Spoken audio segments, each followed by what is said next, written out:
Halo, Assalamualaikum teman-teman Derkat Vlog. Apa kabar? Gue doain pastinya sehat sekeluarga. Hari ini, gue akan kembali membahas BMW X5 generasi pertama. Tapi yang kali ini akan gue review sebuah X5 dengan mesin V8. Penasaran kayak gimana? Tonton terus videonya.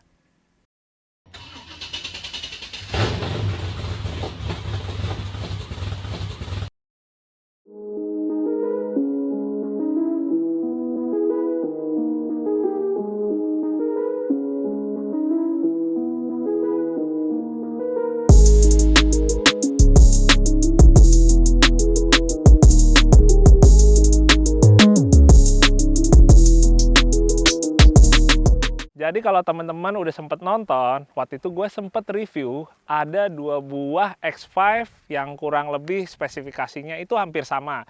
Dan mereka sama-sama menggunakan mesin 3000 cc bensin. X5 yang sempat gue review itu dari teman-teman komunitas X-Explore Indonesia. Dan yang kali ini ada di belakang gue dan akan gue review, ini sebenarnya adalah sama-sama E53, generasi pertama juga, tapi bedanya menggunakan mesin yang V8 atau 8 silinder. Jadi ngobrol sedikit dulu tentang jenis-jenis dari E53 yang ada ini. Kalau di Indonesia ini untuk yang 3000 cc, baik yang bensin maupun diesel itu dua-duanya sama-sama masuk. Walaupun yang 3000 cc itu memang lebih banyaknya yang bensin ketimbang yang dieselnya. Terus naik ke atasnya lagi baru mulai yang mesin V8.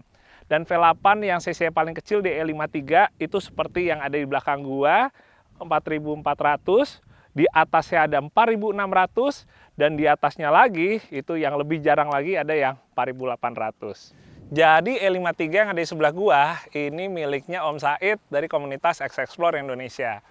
Pertama kali gua ketemu sama X5 ini itu persisnya pas kita lagi rescue ke Lumajang saat erupsi Semeru.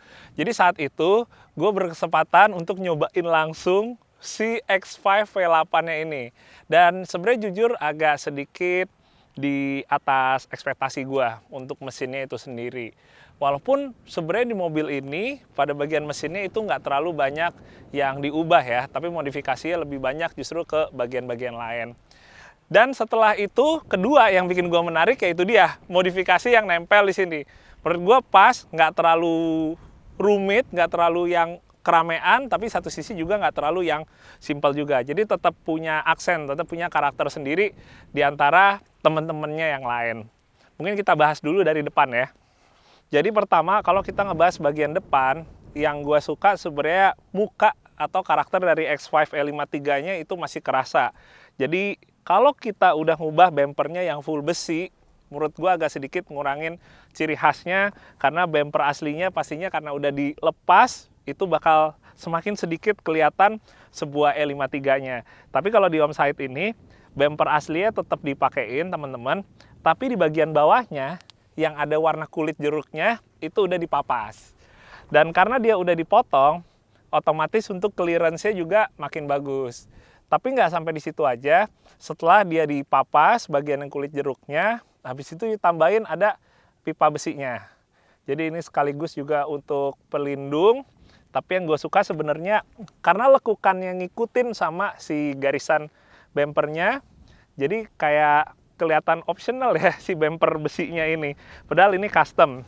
Dan menurut info dari Om Said, ini untuk pengerjaannya, untuk urusan kayak misalnya winch, bumper, dan aksesoris lain, itu dikerjain sama salah satu pembalap off-road juga yang ternama di Indonesia, Om Fauzan ya, di bengkelnya City Part. Nah lanjut lagi teman-teman, buat winch-nya, ini winch-nya pakai Warren VR yang 10, itu berarti yang kekuatannya itu bisa sampai 10.000 lbs. Kalau winch-nya ini Om Said sengaja nggak mau terlalu yang ribet banget. Jadi dudukannya simple aja buat si mounting winch-nya. Terus habis gitu ini karena pakai yang sintetik ya, selingnya yang plasma, bukan yang baja. Jadi si mulutnya ini, si fairlet-nya, ini modelnya yang housey. Soalnya kalau teman-teman mungkin juga tahu, kalau pakai yang modelnya baja, itu si rollernya mesti yang modelnya yang roll gitu ya. Sementara kalau misalnya yang sintetik gini, dia harus pakai model yang seperti ini supaya si sintetiknya ini nggak gampang terkikis lalu putus teman-teman. Nah yang menariknya selain si winch Warren-nya, ini ada lampu spotlightnya Warren yang menurut gua cukup langka sekarang ya. Ini kesan old schoolnya jadi ada di bagian sini. Walaupun mobilnya mobil tahun 2002 ini, tapi ada aksen old schoolnya di sini. Dia aslinya emang yang warnanya kuning gini, dan ini masih jenisnya yang halogen ya, bukan yang LED teman-teman. Lanjut di bagian bawahnya, ini ada skid plate-nya tambahan teman-teman. Jadi ini skid plate atau underguard-nya ini juga custom. Kalau gue lihat kurang lebih kayaknya tebelnya sekitaran 4 mili ya, sekitar 3-4 mili. Dan ini bukan sekedar aksen aja, jadi dia benar-benar ngelindungin di bagian bawah ya. Misalnya kayak radiator, bagian kayak kaki, itu emang beneran bisa terlindungi dengan adanya skid plate ini. Dan gue mau kasih tips sedikit teman-teman. Jadi kalau misalnya kita mau bikin tampilan mobil kita terlihat lebih tinggi, tapi kita sebenarnya nggak mau bikin mobilnya beneran lebih tinggi, salah satu tipsnya adalah bisa dengan melakukan trimming ya, atau papas bumper. Emang buat sebagian orang sayang, tapi kalau misalnya kita kayak tega, rela, jadi bumper asli, ini kita ngomong SUV atau mobil apa aja, kalau begitu kita trim atau kita papas, mobil kita terlihat lebih tinggi. Padahal enggak, mobilnya tinggi tetap sama, tapi karena udah dipotong, yang terlihat seakan-akan mobilnya lebih tinggi. Dan emang kalau kita ngomong secara kemampuan buat off-roadnya, ya bisa lebih bagus. Karena yang namanya clearance-nya itu bisa lebih baik lagi ketimbang kalau bumpernya gondrong, teman-teman. Selanjutnya, teman-teman, di kap mesin ini juga masih ada tambahan lampu sorotnya lagi. Yang di sini keluarannya dari rigid, dan menurut Om Said, ini lampu sorot yang di bagian sini beneran ngebolongin ke bagian kap mesin. Yang menarik ya teman-teman, buat sebagian orang, kalau urusan kayak ngebolong-bolongin kayak gini ya, mau buat lampu sorot, mau snorkel, atau kayak dashboard dibolongin buat roll bar misalnya, sebagian orang ada yang merasa sayang. Tapi ada juga sebagian orang yang ngerasa, ya kita kalau sayang, kita memanfaatkan mobil sesuai dengan istilahnya fungsinya ya, sesuai dengan apa yang emang pengen kita lakukan. Ya bener juga sih ya. Mungkin kalau faktor untuk dijual itu akan jadi sayang, tapi kalau misalnya emang kita untuk dipakai, rasanya ya nggak apa-apa, sah-sah aja sih. Oke, lanjut lagi di bagian atas, ini ada roof rack customnya teman-teman. Ini sama buatan Om Fauzan juga. Buat yang di bagian depannya masih ada tambahan LED light bar, keluaran rigid juga. Ada dudukan GoPro. Itu dudukannya udah bener-bener kayak lumayan paten di atas itu ya. Kayaknya siap kapan aja masukin GoPro, udah langsung kita rekam perjalanannya. Terus di sisi kiri ini ada awning keluaran ARB. Ini ukurannya yang 2 meter ya kalau nggak salah teman-teman. Dan kalau menurut gue sih buat teman-teman mungkin yang pengen pasang awning di mobilnya, usahain untuk cari ukurannya yang sesuai. Sah aja sebenarnya kalau pakai yang lebih panjang. Jadi pas dibuka itu kita ya ruangan yang terhindar dari matahari lebih besar kan. Tapi kekurangannya kalau terlalu panjang, ini malah akan jadi tonggos ke depan. Ya buat sebagian orang estetikanya akan jadi kurang ya kalau terlalu panjang ke depan.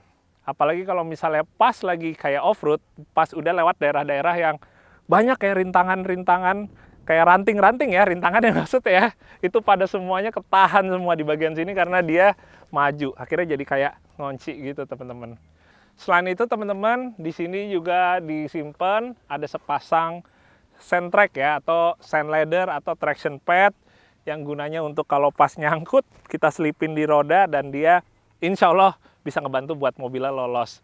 Itu yang di sisi kiri. Yang di sisi kanan ini ada kotak-kotak untuk nyimpan berbagai macam peralatan camping dan sejenisnya. Masih ada juga yang menarik menurut gua itu skop.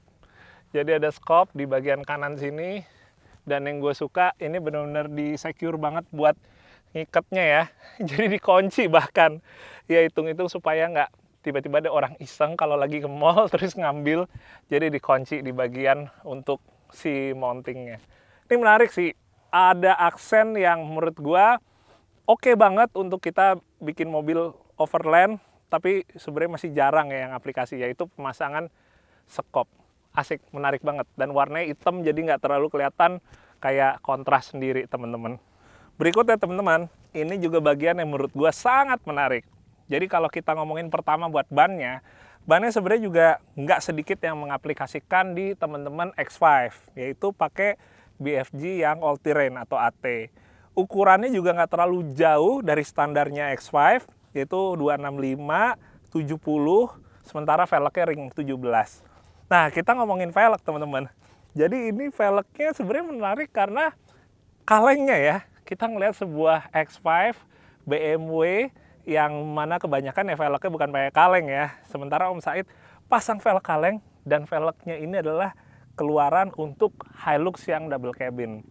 Jadi kalau ngomongin velg kaleng yang 17, Hilux itu emang jadi salah satu pilihan yang ada ya di Indonesia yang tinggal kayak nyari menurut gua nggak terlalu susah. Velg kaleng 17, nah tapi nggak sampai situ aja. Ini masih ada dop tambahannya nih. Ada center hub-nya ini nih. Ini ternyata pas gua tanya, ini ternyata aslinya itu untuk di Holden. Dan waktu itu Om Said dapet si center hub-nya ini, cap-nya ini, langsung akhirnya, wah pas nih dengan PCD-nya ya. Akhirnya dipasangin, ubahannya cuma di stikernya aja. Jadi modal stiker ditempelin stiker BMW sini. Menurut gua klasik ya, klasiknya dapat banget. Nyatu banget sama velg dan overall mobilnya tuh bersinergi. Asik, bersinergi. Oh ya, sementara kalau ngomongin buat suspensinya, jadi suspensinya mau yang di depan atau yang belakang, ini masih sama-sama pakai bawaannya alias standar teman-teman. Jadi cuma diganjel aja menurut Om Said sekitaran 5 cm untuk bisa ngakomodir ban ini supaya pas kita lagi off-road itu nggak mentok ya. Jadi nggak cuma mentok kanan kiri aja, tapi nggak mentok juga begitu dia mulai travel naik dan turun. Lanjut ke mesin, jadi seperti yang gue bilang tadi, jadi salah satu yang gue jatuh cinta itu sama mesinnya teman-teman. Jadi kalau sebelumnya gue sempat review yang 3000 cc bensin, yang ini V8 4400 cc bensin teman-teman. Kodenya persisnya adalah M62 yang B44, karena ada yang 4,4, ada juga yang 4,6 untuk si displacementnya atau kapasitas mesinnya. Kalau yang ini kurang lebih tenaga itu sekitar 282 HP, sementara torsinya sekitaran 420 Nm. Dan kalau gue sebelumnya itu nyoba yang 3000 cc standar, itu kurang lebih HP-nya sekitar 60 HP di bawah yang ini, dan torsinya juga 100 Nm lebih kecil dari yang di sini. Tapi begitu gue nyoba yang ini, langsung kayak fix sih, yang ini yang benar-benar nyantol di hati teman-teman. Tapi kalau di Om Said, ini buat mesinnya semuanya dibiarin stok. Jadi yang penting sehat aja kondisinya. Ya seperti kita ketahuin, mungkin buat sebagian orang itu kan mesin-mesin Eropa tuh mungkin lebih complicated ya, lebih kayak banyak ada apanya gitu ketimbang Jepang. Walaupun sebagian orang yang udah seneng dengan ambil contoh BMW gitu, ya karena mereka udah tahu selahnya, udah tahu ini preventifnya tuh harus diapain dulu sebelum kejadian apa. Akhirnya untuk Om Said dan temen-temennya, gue ngeliatnya untuk merawat mesin ini tuh malah nggak menjadi satu hal yang gimana banget. Kayaknya enjoy aja gitu untuk bisa ngerawat mesin BMW, sekalipun itu adalah sebuah mesin yang V8 ya teman-teman. Ya kita akan coba ya. Mungkin sekarang gue akan nyalain dulu buat kita denger kayak gimana suaranya. Oke, kita cobain ya. Oh ya teman-teman, jadi sebelum gue nyalain, gue pengen kasih liatin dulu ke bagian knalpotnya. Jadi knalpotnya ini sebenarnya udah dimodifikasi pada bagian mufflernya. Jadi tabungnya udah dimodif supaya suaranya bisa lebih kalem lagi. Tapi sebenarnya mobil ini menggunakan Valvetronic juga, jadi dia bisa di set mau suaranya yang kalem, yang silentnya, atau sampai yang ke paling kerasnya teman-teman. Jadi Valvetronic itu kan posisinya ada di kolong bagian tengah. Itu dia ada satu keluaran lagi pipa untuk yang suara kerasnya. Sementara buat suara yang lebih silentnya lagi, itu keluarnya lewat yang belakang sini. Jadi cerita sedikit, kenapa akhirnya Om Said pakai Valvetronic di knalpot mobilnya. Karena emang setelah pindahan rumah, perumahan itu adalah perumahan yang cukup mungkin bakal terganggu banget dengan suara mesin yang ada di mobilnya ini. Dibandingkan sebelum pindahan, daerahnya lebih yang kosong gitu, yang lebih slow. Tapi kalau yang sekarang, katanya nggak enak gitu kan sama tetangga. Jadi ya udah dibikin ada Valvetronicnya. Ya begitu udah mau nyampe ke perumahannya, udah langsung dipasang yang paling nggak ada suaranya. Kita coba denger ya, terutama yang suara aslinya kayak gimana teman-teman. Oke.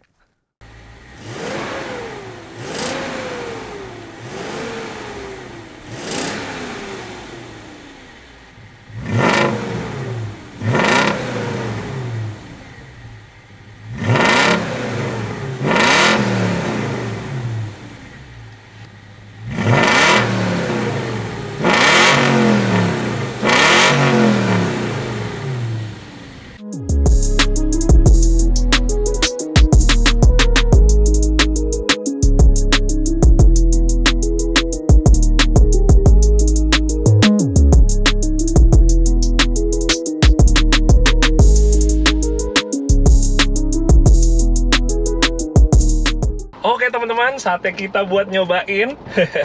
Dan sepengetahuan gue kalau E53 yang V8 ini dengan yang 3000 cc-nya itu dia bedanya lebih di mesinnya aja ya utamanya. Jadi untuk kaki-kaki dan lain-lainnya relatif sama semua. Jadi gue akan lebih nyoba untuk gimana performa mesinnya ya. Tapi sebelumnya, kalau ngomongin bagian interior, ini juga udah ada beberapa yang diubah teman-teman. Kayak misalnya untuk head unitnya. Head unitnya udah diganti, ini modelnya yang Android gitu teman-teman. Dan menurut Om Said, kalau head unitnya ini jadi salah satu yang diubah untuk ngurangin katanya hassle-nya ya ke... Gue nggak tahu sih sebenarnya apa problem dari si head unit aslinya. Yang pasti ini jadi salah satu yang diganti duluan sama Om Said. Terus tambahan rig keluaran dari iCom. Ya paling itu aja sih teman-teman. Kita langsung cobain aja ya. Gue pengen kasih gas dulu sedikit di awal. Wah. Asik. Gue sebenarnya ngomong-ngomong kalau sebentar nih, sorry agak melorot dikit. Kalau ngomongin untuk V8 teman-teman, sejauh ini gue ngerasain apa ya, V8 tuh banyak tuh torsinya yang emang mantep ya. Tapi nggak tahu kalau menurut gue di BMW tuh lebih ke HP-nya ya, lebih ke horsepower-nya yang berasa banget ketimbang si torsinya. Ya walaupun torsinya sebenarnya juga nggak kecil juga ya, kayak di mobil ini sekitaran 420 Nm. Tapi gue lebih bisa ngerasain di HP-nya. Sebentar, kita akan lewatin dulu kubangan ini. Kita gas sedikit sambil ngerasain suspensinya. Gas! Seru. Nah, jadi balik lagi. Karakternya mungkin ya teman-teman ya, dari peak powernya yang ngebuat mobil ini tenaganya tuh lebih di AP-nya, di atasnya.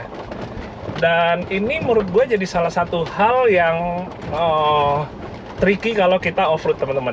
Dimana pada intinya kalau misalnya off-road pakai E53 gini, karena karakternya itu bukan di RPM bawah, tapi lebih di RPM atas, jadi kita cara bawanya harus lebih gasnya diinjak dalam. Karena kalau kita bawa merayap, itu dia tenaganya kurang optimal. Tapi begitu kita mainnya RPM-nya tuh udah sekitaran kayak 3000 ke atas, itu baru bisa berasa optimal tenaganya. Dan ditambah lagi, karena si E53 ini nggak seperti kompetitornya yaitu M-Class ya, yang ada low range-nya. Jadi dia cuma ada high range saja. Dia nggak bisa kita pindahin ke 4L, sehingga kalau kita off-road ketemu yang tanjakan-tanjakan terjal gitu, mau nggak mau ya kita harus bisa ini ya, manfaatin momentum. Kita mesti mainin RPM-nya. Kalau kita bawa rayap bakal kurang banget. Kalau kita maininnya RPM-nya tinggi, baru tenaganya keluar untuk bisa melahap tanjakan terjal ya misalnya. Oke, nih gua akan coba gas lagi di sini. Wah, ini pedal di satu sisi teman-teman. Ini bukan mobil apa ya? Bukan mobil buat dipakai off-road racing ya, street off-road ya. Tetap konsepnya buat overland.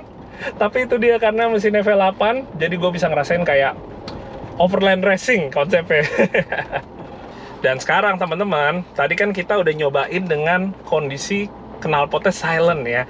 Sekarang gue akan pakai si Valvetronicnya ini dan gue akan set di yang 90 derajat. Mungkin gue akan buka sedikit si kacanya biar agak kedengeran lebih jelas lagi.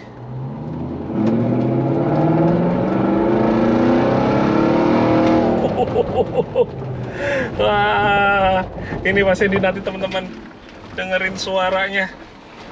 Bentar, tapi bukanya jangan terlalu lebar juga, nanti kotor gue. Lagi mood nggak mau kotor. Lagi kondisi nggak mau kotor.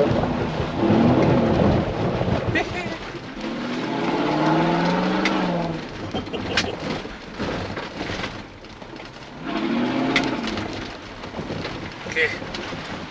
Tapi gue akuin kalau suspensinya sih rada kurang ya. Tapi karena ini perlu suspensi standar jadi-jadian, ditinggiin itu cuma diganjel, jadi performa suspensinya menurut gue kurang banget. Kalau emang kita mau bawa emang off-road yang agak jalurnya kasar gitu ya teman-teman. Karena kalau diganjel doang, si pernya travelnya itu nggak menambah. Jadi suspensinya ini travelnya masih kayak standaran aja gitu, yang lebih optimal untuk di jalan raya. Ini jadi kayak gue sekarang gini bawa di batu gini, menurut gue kurang nyaman ya. Kurang nyaman dan kurang kepegang handling mobilnya. Padahal di satu sisi rasanya pengen dikebut terus dengan mesin ini. Gue gas lagi. Oke, gue gas lagi.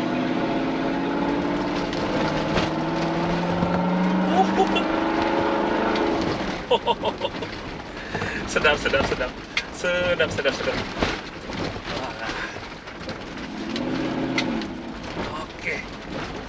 Oke.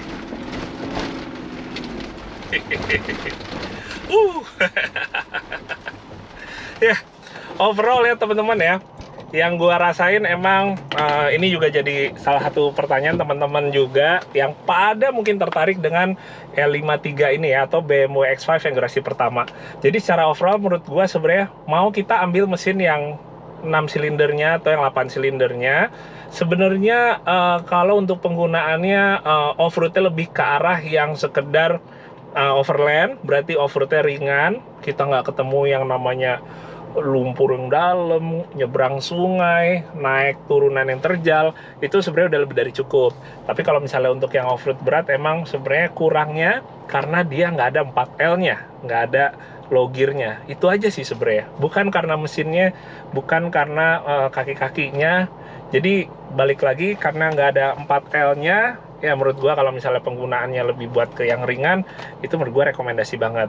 Dan sempat gua sampein di video gua yang sebelumnya. Jadi kalau di L53 yang sebelum 2004, sebelum yang facelift ya, itu dia belum X-Drive.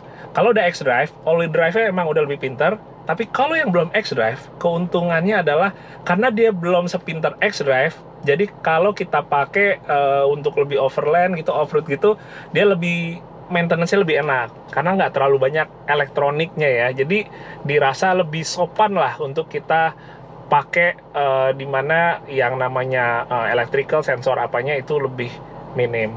Jadi kurang lebih sih kayak gitu teman-teman. Dan gua hari ini akhirnya bisa ngerasain overlanding V8 ya nih. Overland pakai mobil V8 ya. Paling kurang lebih segitu dulu teman-teman. Semoga video bisa bermanfaat. Terima kasih yang udah nonton, dan jangan lupa kalau kalian mungkin punya pertanyaan apa dan mungkin saran juga, tinggal tulis di kolom komentar. Oke, sehat-sehat ya buat kalian semua. Dadah, assalamualaikum.